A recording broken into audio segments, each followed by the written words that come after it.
Now, if you haven't seen the way Saturday Night Live handled Eric Massa this week, you owe it to yourself to go over to the side here and hit the two links to NBC.com so that you can see the two sketches in which they dealt with the former congressman.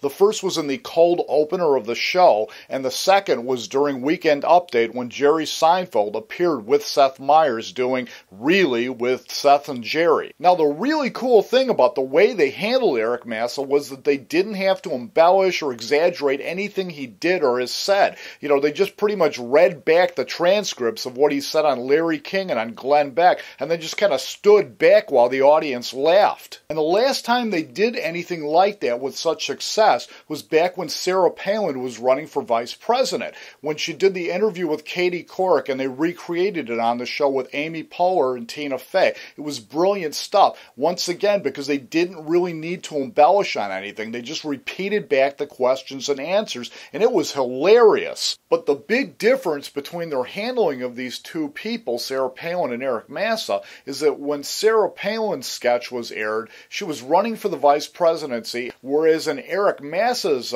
case, he's already left politics. He resigned his congressional seat, and if there was any question about if this guy was going to have any kind of political viability left, it was answered when he appeared on Glenn Beck and Larry King, which is not to say that Saturday Night Live is out of the woods this year, because where political comedy is concerned, this has been one of the weakest seasons they've had in a long time. I mean, when you compare their handling of Barack Obama to that of George W. Bush and Bill Clinton, no comparison. Barack Obama just isn't funny on the show. And so, in the meantime, they're living from week to week on the sexual scandals provided by the governor's mansions and the Democrats and the Republicans in Congress. So if I was Lorne Michaels, I'd try to arrange for some free shipments of Viagra to D.C. and all 50 state houses.